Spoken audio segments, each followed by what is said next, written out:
right, let's go and talk about forgiveness. And specifically, what I want to talk about forgiveness is how it is to forgive your partner who may have been unfaithful to you, who may have done something that stepped out of the bounds, out of the integrity of the container that is your marriage, your union, your partnership, and you have chosen to stay with that person. Now, I hear this a lot, where a lot of couples, especially women, I don't know if it's just because men have a propensity to do things that tends to hurt women, but a lot of women who have, I'd even say, suffered the heartache, the heartbreak of the man being unfaithful, right? Whether physically, emotionally, or both. And she really has a hard time trying to trust and be at ease and relax with this man in the relationship. She can't help but find herself being drawn to want to check his phone, check his messages, a bit unsure when he says he's working late or if he's going out with friends. Is he really going out with friends? And she finds herself really driving herself really crazy and to the point of almost like a nervous breakdown. Now, it'll look different for different people, and this isn't only exclusive or unique to women. Men can also, I'd say, suffer from this. All right. Now, I want to come at this in two different points. And the first point I want to talk about is the forgiveness part. What forgiveness is, what it can look like, and how that can help. And then two, the choice that you decide to make on the back of forgiveness. Okay. So before I go any further, just make sure you stop, like this, subscribe this, share this with somebody. If you have any thoughts, questions, opinions that you want to add to the conversation, let me know, and I'll be sure to speak into those.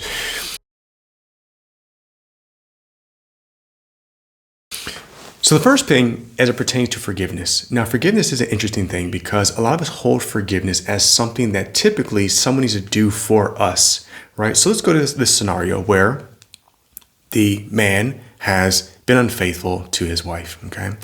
And she says, I need to forgive you, or I can't forgive you. And he does everything he can do. He apologizes. He takes responsibility. He owns up for it. He, hey, take my phone. You can look everything now. Let's start fresh.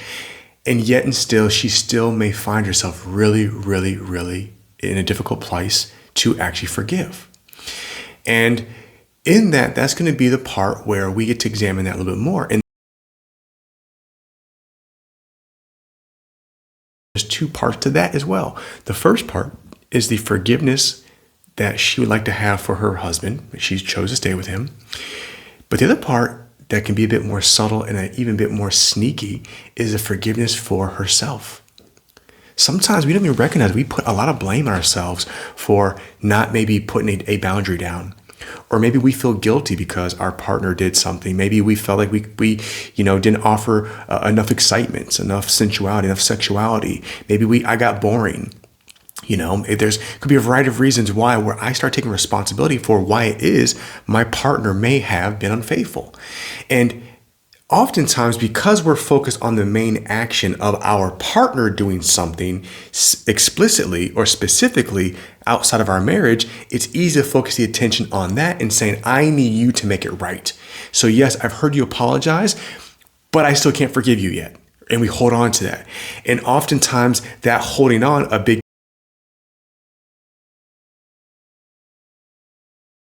piece of that could be that we haven't forgiven ourselves. And so while we're struggling to forgive them, we haven't forgiven ourselves for what we believe is something that we could have had control over. We could have done differently. Why didn't I see it coming? Why was I so trusting? Why didn't I put boundaries? All these different things, right? And of course, going back to the person who may have done, been unfaithful, maybe this wasn't the first time. Maybe there was red flags before. There's a variety of reasons why. But coming back to the forgiveness, and just to keep it simple for right now, the forgiveness for your partner, when you forgive, in this case, him, for being unfaithful, for stepping outside of the union, the sanctity that is your marriage, your union together,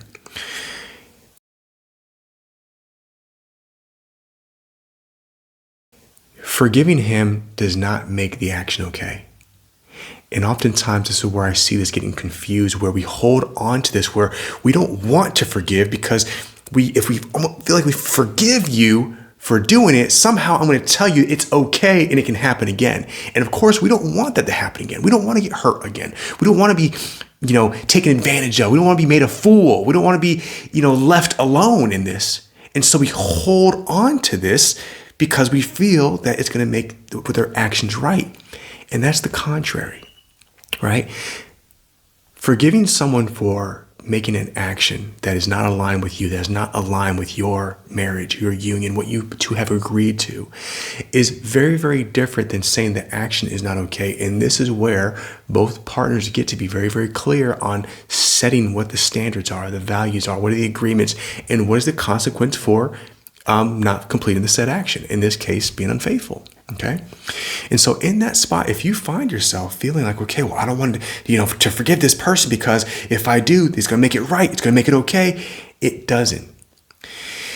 You can look at this person as a perfectly imperfect human who effed up.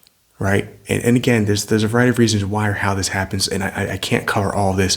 I'm going to trust that you're going to allow yourself to look at the situation as objectively as possible and analyze. If you need some more help with this and some more perspective, write to me. Give me a call, DM me, send me a message, okay?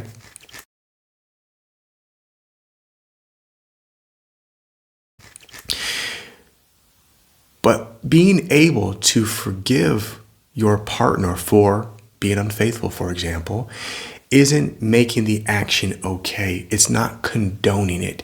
You can be very, very clear to say, you know what? I'm choosing to be with you for these reasons because how you've always been an integral person. I've always been known to trust you. The way you provide for me, the way you love me, the way you bring joy to my life, all these other things, all these other reasons outweigh this thing that you did. Although this thing that you did is really big, it's painful. I'll be honest with you, it's hard to pick myself up off the floor after this. It was almost impossible, but I forgive you. And I'm going to need time to forgive you. I'm going to need time to really build the trust again. That's the next part.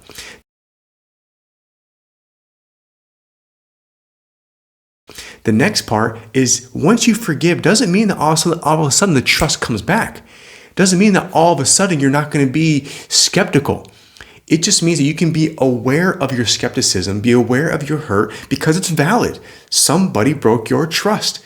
And because you say you forgive that person for that action doesn't mean that all of a sudden the trust comes back. However, this is where you and your partner get to be very, very aware, build a bigger, a stronger bridge of communication to lay out what this healing journey can look like within the marriage and within the union. What is the process going to look like? What are the steps? Not because you're going to be able to complete these perfectly, and because if you do step 1 through 10, that all of a sudden you're going to be okay. It doesn't mean that. It just means that you had the intention to build the trust back for this person that you chose to stay with.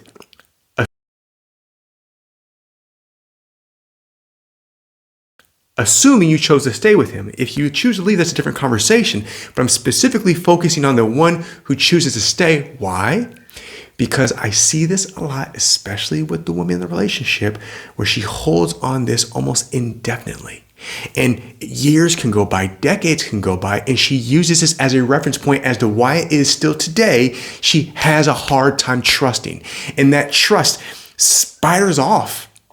It deludes the communication. It deludes the trust. It deludes the joy. You're always looking over your shoulder. You're always second guessing. You're never ever fully able to open yourself up to your husband, and he won't ever be able to open himself up to you. Now, I know you may say, well, Brian, well, he cheated on me. And say, yes, he did. And you chose to stay.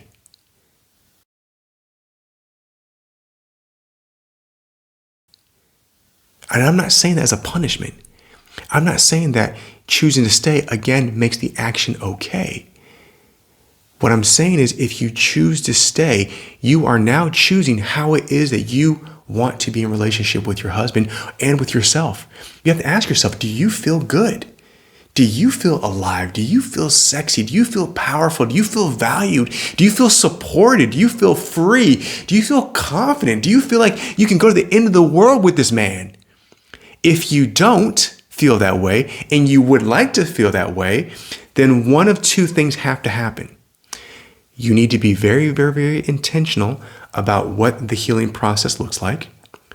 Being clear with your husband, your partner, what kind of space you need, what kind of things you need to see, what kind of things you need to experience to help to build the trust back, right? Not because he needs to jump through hoops, because that's a different conversation as well, but because being very clear for how he can support you in building the trust back. Okay. And so that way, over time, you can re-regulate your nervous system. We can feel at peace again in this union. So you can feel alive and sensual and sexy and dynamic and supported and free and have the confidence again. Right. And if you feel like it's really impossible for you to do that because, well, you know what? That's a value of mine. You broke that value. You broke my trust. And while I forgive you for what you did, I have a really hard time trusting you, and so I cannot continue this relationship. I cannot continue this in this marriage. I cannot trust you. And then you go through a process, hopefully in a conscious uncoupling, so that way you two can recognize that that's not okay with you. You don't need to hate each other. You don't need to be vindictive. You don't need to carry this hurt and pain inside because he did this, because you're only going to screw yourself over. You guys can say, you know what? We had a great run together, but that is a line, a non-negotiable for me. That's not okay. It will never be okay. And while I can understand and empathize with why you did it, it's still not okay for me. And so I can't continue with you, and you move on. Okay? Now, I'm saying it like this in this way. I'm being very specifically again for the people who choose to stay in the relationship. If you choose to stay, and you choose to hold on to that hurt and that pain in that moment, and you let that be the wedge between you and the excuse. Yes, the excuse, the reason why it is you cannot fully open up to your man. You cannot fully feel relaxed in your body. You cannot fully trust. You have a hard time experiencing joy, all these things, and you're saying it's because of this thing, then do something about it. Queen, goddess, you have the responsibility to yourself and to your husband and to your kids to be able to give yourself everything you need. And if you feel like that moment, that act of infidelity is going to forever be in the way between you and happiness with this person, then you have the responsibility to seek out happiness for yourself. You have the responsibility to step away from that relationship and create a situation, an environment where you will be happy and free. I'm going to say you can. A lot of women do this, but I'm going to say you cannot stay in a situation that you're not happy in, that you're also not willing to move through a healing process to build the trust again, and then blame him for that constantly. Because all you're going to do is, one, hold yourself hostage, and all you're going to do is tell him over and over again, he's a bad man, because of this thing you did last week, last month, 20 years ago. I cannot be at peace. It's all your fault. Is that the union that you want? Is that the dynamic that you want to have? Is that the relationship that you always dreamed of?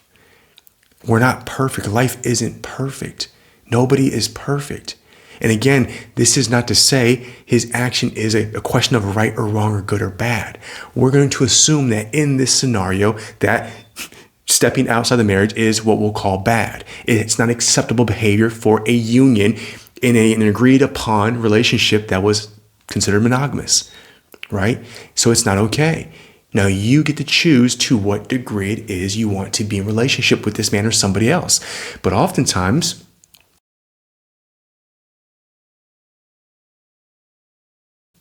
when we choose to stay, and again, in this case, particularly women, when we choose to stay and we hold on to the hurt, that's usually a telltale sign that you are also struggling with a lot of self-worth. You are struggling with the belief that you can do better. You are struggling with the belief that you are worthy of a man who will love you unconditionally and be committed and devoted to you.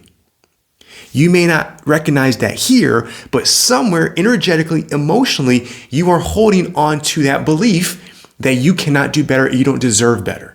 And you may tell yourself, no, it's not that. It's because we have kids. No, it's not that because we have business together. No, it's not that because whatever it is, that's there. If it's not that, if it's not these things, and you choose to stay, and you choose to hold on to the pain, it's your choice. It is no longer your husband's choice. It is no longer your husband's responsibility or fault. The initial impact of him stepping out of the marriage and causing that pain and causing that rift in trust, absolutely, it was his responsibility. We'll even say fault. That action was the fault of that. At some point in time, if you choose to be together and you want to have a nurturing, loving relationship where you guys grow together, you give each other space to be imperfect,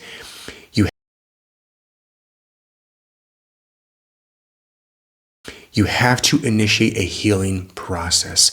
You have to initiate a recovery process. You have to be intentional about what this looks like. You have to be able to have the courage. You, woman, you, queen, goddess, you have to have the courage to be able to let that go and to trust again and to step in stronger and be more clear on your boundaries and what you're looking for from him. You too have the opportunity to come together and understand, why did this happen? In most cases, it won't be because it's your fault, because of the woman's fault. Men may say that because he's not getting as much sex. He doesn't feel as valued. He may not feel as special. And those things may be true. And I would also say,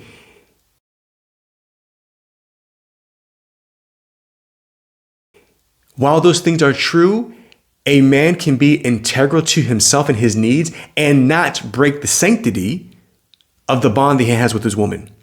So while he may believe that he's not having his sexual desires met by his wife, he may not feel valued because maybe she's not recognizing him. He may not feel special because she seems to have time and energy for everyone else but him, and he may feel a lacking and he wants to fill that void. He has the right to those needs or those lacks that he's experiencing. And I would say he has a responsibility and respect to make sure he articulates those clearly, strongly, with courage to his wife. And let's just say it's still not happening. He still feels empty. That man, just like you, queen, needs to step up and be a king and say, you know what? I have done everything I can. I think I can. I don't know if there's any more options. This has been going on for years. I don't feel special. I don't feel valued. I feel deprived sexually. There's this energy that I want to experience with you that doesn't feel available to me. And I want to satisfy this. And so what are the options for us? You guys can explore the options within the marriage, or if it's unavailable with you, then perhaps you are not my person forever, and be willing to make that stand for you.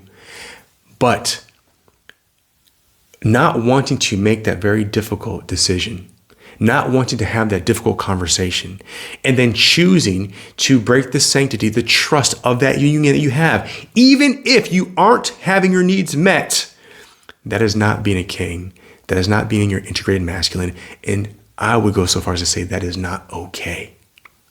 I almost want to say right or wrong, but going behind somebody's back because your needs aren't met and you don't want to have that uncomfortable conversation or make those tough decisions is not okay. So with all that, we get to really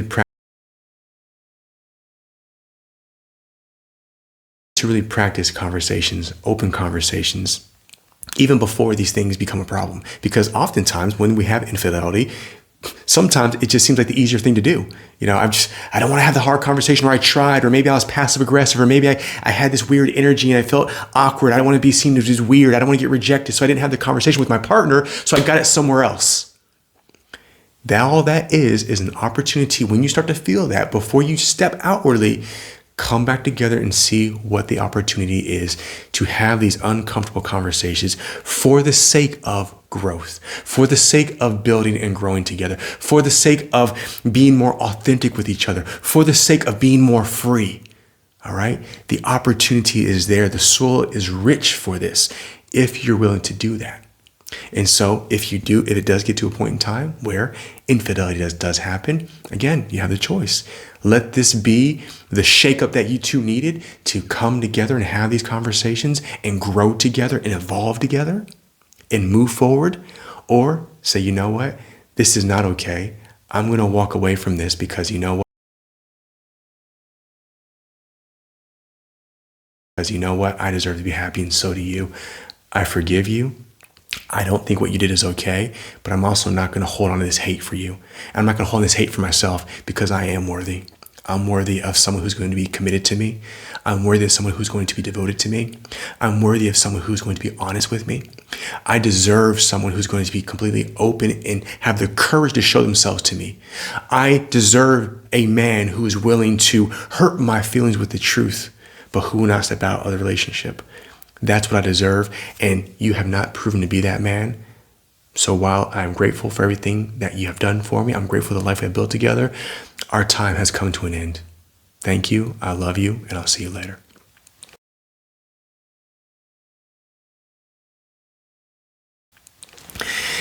So what do you think? Are you ready to have that conversation? So moving through this, obviously, it's a bit tongue-in-cheek to have this conversation when there's no emotion involved. There's not a person who's angry yelling at you. You're not hurt right now. But if you find yourself in this situation and you're struggling with this and struggling to move past it, reach out to me and get some support. Right?